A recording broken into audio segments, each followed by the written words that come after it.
श्रीहरिस्तोत्रम्। जगज्जालपालं जगत्कण्ठमालं शरच्चन्द्रभालं महादैत्यकालं नभोनीलकायं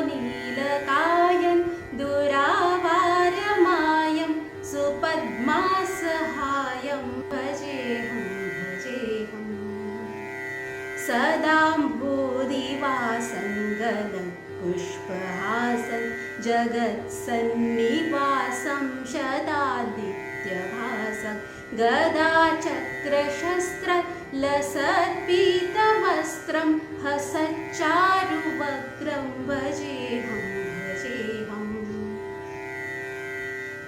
रमाकण्ठहारं श्रुतिव्रातसारं जलान्तर्विहारं धराभारहारं चिदानन्दरूपं मनोज्यस्वरूपं धृतानेकरूपं भजेऽहं भजेऽहं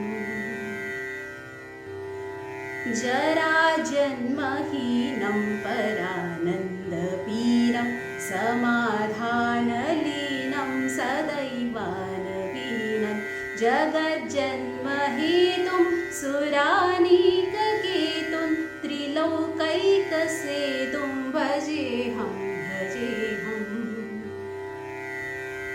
कृताम्नायगानं खगाधीशयानो विमुक्तेर्निदानं हरारातिमानं स्वभक्तानुकूलं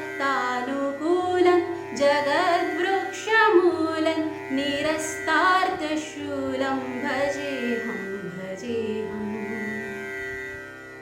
हरे राम राम हरे कृष्ण कृष्ण हरे कृष्ण कृष्ण हरे राम राम हरे राम राम हरे कृष्ण कृष्ण हरे कृष्ण कृष्ण हरे राम राम। धन्यवाद।